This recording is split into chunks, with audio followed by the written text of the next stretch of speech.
तो दत्तात्रेय जी महाराज के 24 गुरु थे, लेकिन जो हमारे सदगुरु होते हैं ना, वो भगवान तक पहुंचाने वाले एक ही होते हैं। अब आप वो शिव को गुरु बना रखे हो, माध्यम है, माध्यम है, आपने शिव को गुरु बनाया है, शिव आपके माध्यम, तो हमने गुरु पहले बनाया हुआ है, तो हम अपने उन्हीं गुरु जी को प्रणाम करके, और हम भगवान भोलेनाथ को, मैं बचपन से, जब से मैंने गुरु भी नहीं बनाए तब से मैं भगवान भोलेनाथ को, जब से मेरी शादी हुई, जब से मैंने याद संभाला, मेरे पिताजी, हम किसान के बच्चे हैं, तो मेरे पिताजी गांव में खेती बाड़ी करते थे, पहलवानी करते थे, सुबह 4 बजे जाते थे, कुआं कुइया पे नहाते थे, गांव में पोखर होती थी, कुआं कुइया, नल तो होते नहीं थे। मथुरा की मैं बेटी हूँ, मथुरा के पास ही मेरा गांव है, बरसाने के पास, तो वहाँ पे मेरे पिताजी कुएं पे नहाते थे, हम भी उनके साथ चले जाते। जैसे हमें होश आया, जब हम 5-7 साल के, हमें नहीं पता, हमारी 12-13 साल की उम्र में तो शादी हो गई थी, तो मेरे पिताजी कुएं पे नहाते थे, हम पोखर में नहाते थे।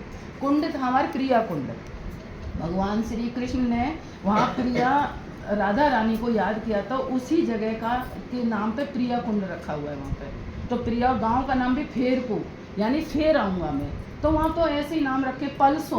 पलसों भगवान ने गोपियों से कहा मैं परसों आऊँगा।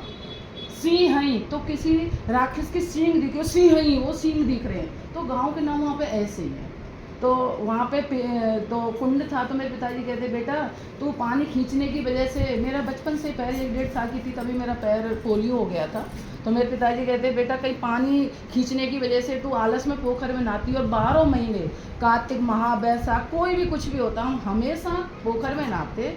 वहीं हमारी एक भगवान भोलेनाथ की एक कोठरी थी, गाँव में कोठरी होती है गाँव से बाहर, वहीं पर हमारे एकांतेश्वर महादेव, और हम पोखर में नहाते और जल चढ़ा देते, अपना आ जाते, आके अपना स्कूल चले जाते। जो भी जैसा कहते ना बचपन में इतना याद होता कैसे पूजा करनी है, सिर्फ इतना पता था मेरे पिताजी भोले जी को नहलाते, मेरे को भी नहलाना है, बस भाव था कि मेरे पिताजी जाते तो मेरे को भी वो करना है। और वो ही विचार आज हमने अपने बच्चों में दिया कि सुबह जगह, चाहे वो 3rd क्लास में, 1st क्लास से ही स्कूल बाद में जाना है, लोटा लो, बाबा को नहला के आओ, जैसे तुम नाश्ता करते हो वैसे भगवान से एक बार मिल के आओ। भगवान के दरवाजे पे जाओगे तो भगवान तभी तो तुम्हारे साथ चलेंगे।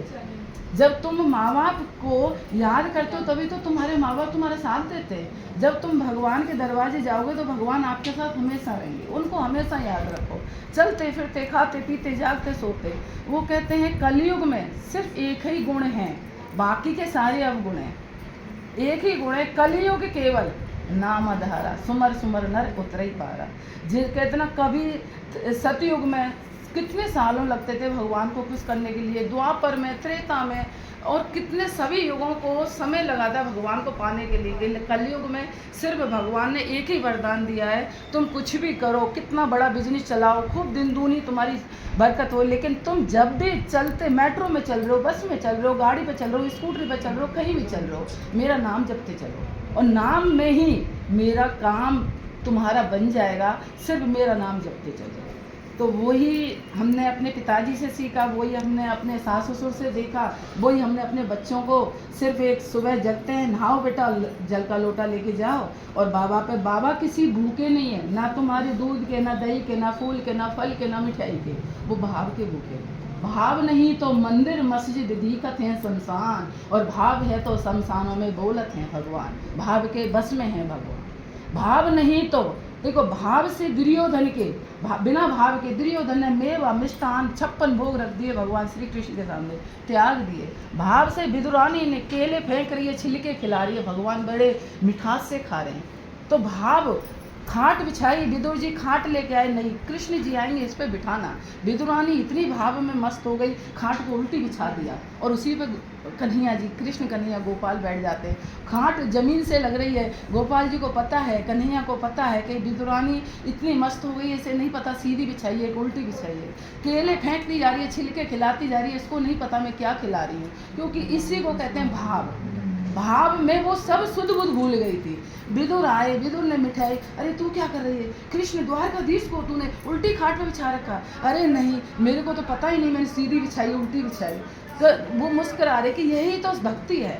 अगर जानबूझ के हम दिखा के और सोच समझ के करेंगे तो वो तो दिखावा हो गया। ऐसी भक्ति करो, सुध बुध भूल जाओ, तुम्हें पता ही नहीं तुम क्या। मीरा ने भक्ति करी, वो सुध बुध भूल गई थी, राणा की पत्नी, महारानी कहते ना राजघराने की वो मंदिरों में हरि गुण गाने लगी, सब लोग उनको पता नहीं क्या क्या कहने लगे। तो वो भक्ति इसी को कहते हैं, भक्ति में सब कुछ पीछे हो जाता है। भक्ति में कुछ नहीं होता, ना महल है, ना दुमहल है, ना खजाने, ना गाड़ी, ना घोड़े, ना वस्त्र, ना तुम्हारे परिवार तक छूट जाता है।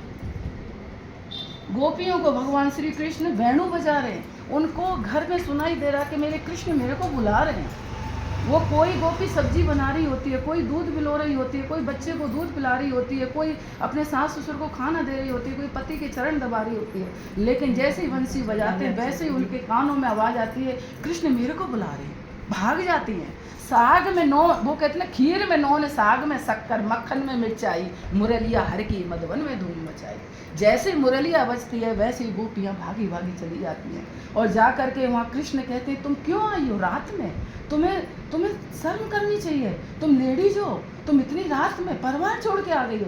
बोले द्वारकाधीश कन्हैया आप कह रहे हो हम परिवार छोड़ के आ गए, आप ही ने तो बुलाया, मैंने कब बुलाया, तुमने ही तो नाम दे के बुलाया। अरे नहीं, तुम्हें ऐसा नहीं करना चाहिए, तुम पति तुम्हारे घर में इंतजार कर रहे होंगे, बच्चे। बोले आप कहते हो तुम तो जगत के पति हो, तो वो पति तो दिखा देंगे, हम तो अपने अपने पति के पास सब कुछ छोड़ के आ गए। बन के नहीं, गोपियों के अंदर मान ना आए, उनकी वजह से भगवान अंतर ध्यान हो जाते हैं। गोपियाँ कहती हैं पहले तो बुलाया, आप कह रहे क्यों आई, तो वो रोने लगती हैं तो रास रचने से पहले भगवान अंतर ध्यान हो जाते हैं कि अगर इनको ये पता चल गया कि ये द्वारकाधीश हमसे प्यार कर रहे हैं तो ये बन के ऐसा होना चाहिए, ये जैसे घर छोड़ के आई हैं वैसे इनको ये हो कि हमारे सिर्फ प्रभु हैं, इन्होंने हमें नहीं बुलाया, हम इनके लिए आए हैं। तो वो सारी चीज़ भगवान की भक्ति में बहुत कुछ छोड़ने के बाद में हम उस मार्ग तक जाते हैं। अगर इतना आसान भक्ति हो जाए तो हर कोई ना कर ले। संत महात्माओं को भी सदियों लग जाती है, सब कुछ छोड़ देते हैं लेकिन फिर भी भक्ति नहीं पा पाते। संतों को देखा सत्संग करने लग जाते हैं लेकिन फिर भी कहीं ना कहीं हमारे गलत विचार चले जाते हैं। और आज जेल खानों में नाम नहीं लेना चाहिए, बड़े बड़े गुरुओं ने जानते हो कहते हैं भक्ति घर में भी, गृहस्थ आश्रम से बड़ा कोई आश्रम नहीं है। अगर तुम भक्ति करना चाहोगे तो भगवान गृहस्थ आश्रम में जितने खुश हुए हैं ना, उधर इतने वो वन में तपस्या करके कहते सत्संग क्या होता है, संगत के साथ में हर्ष, उसी को सत्संग कहते हैं। जहाँ तुम्हें हर्ष मिले वही सत्संग है। और वो हर्ष आप परिवार में अपने माँ बाप के साथ बैठे हो वहाँ चर्चा करो, सास ससुर के साथ बैठे हो वहाँ चर्चा करो, बच्चों के साथ बैठे हो वहाँ चर्चा करो, जो आपके हैं सभी भगवान। देखो भगवान भोलेनाथ भी गोपेश्वर बन के गए भगवान द्वारकाधीश कृष्ण कन्हैया के रास में, जबकि वहाँ गोपियों की एंट्री थी, जेंट्सों की नहीं थी। उन्होंने कहा पार्वती से, पार्वती मैं भी चलूँगा। कैसे चलोगे भोलेनाथ, वहाँ तो सिर्फ भगवान ने गोपियों को ही बुलाया, तुम तो भोलेनाथ और आदमी हो कैसे चलोगे। अरे मेरे को अपनी सखी बना लो ना। अरे सखी कैसे बना लो, वो अपनी साड़ी बना दो, चूड़ा बना दो, बिंदी लगा दो, नथनी पहना दो। गोपी बन के जाते हैं, घूंघट मार लेते हैं, द्वारकाधीश समझ जाते हैं। वो कहते हैं अच्छा मेरे भोलेनाथ आए हैं आज ब्रिज में, तो वो कहते हैं आज गोपियों मेरा मन है तुम्हारे सबका मुँह देखूँ मैं। अब भोले बाबा बोले ये भी बड़े छलिया हैं, कैसे इनसे बचूं मैं। तो लाइन लगवा लेते हैं गोपियों की, कहते हैं आज मैं सबका मुख देखूंगा, तुम रास में आई हो, रोज आती हो, रोज मेरी भक्ति करते हो, मैं तुम्हारा मुख तो देखूं, पहचानूंगा कैसे तुम्हें। तो जैसे वो गिनने लगते हैं मुंह देखने के लिए, कभी भोले बाबा को इधर से शुरुआत करते हैं द्वारकाधीश तो इधर आ जाते हैं, इधर से शुरुआत करते हैं तो उधर आ जाते हैं। बन गई ऐसे नचाते नचाते उन्होंने बंसी बजाई, ऐसी बंसी बजाई, सब गोपियाँ नाचने लगी तो भोले बाबा भी नाचने लगे। और नाचते नाचते इतने मस्त हो गए, सर से खिसक गई साड़ी, मुस्कुराए बनवारी, पहचान गए अरे भोलेनाथ। उसी दिन से उन्होंने आज से मैं ब्रज में ही निवास करूँगा। तो भगवान भोलेनाथ गोपेश्वर बन के वृंदावन में आज भी विराजमान है, मथुरा में भूतेश्वर और रंगेश्वर के नाम से विराजमान है, गोकुल में चिंताहरण के नाम से विराजमान है, गोवर्धन में चक्रेश्वर के नाम से विराजमान है, कामा में कामेश्वर के नाम से विराजमान है और नंदगाम में आशीश्वर के नाम से विराजमान है। पूरे 12 ज्योतिर्लिंगों के रूप में भगवान ब्रिज में विराजमान होंगे। कन्हैया ने कही ब्रिजवासी बहुत भोले भाले हैं, इतने दूर नहीं जा पाएंगे, किसान हैं। तो उन्होंने कहा कोई बात नहीं, जैसे तुम ब्रिजवासियों से प्यार करते हो ना, मैं तुमसे प्यार करता हूँ, तुम्हारे ब्रिजवासियों के लिए ब्रिज में ही 12 ज्योतिर्लिंग के रूप में निवास करूँगा। तो भगवान भाव के बस में ही होते आए हैं, भाव में ही बेड़ा पार है, भाव नहीं तो सब बेकार है। भाव से ही भजते रहो। भगवान का याद, बहुत बढ़िया का याद का उल्टा दया होता है, और लाभ का उल्टा कहते ना भला होता है।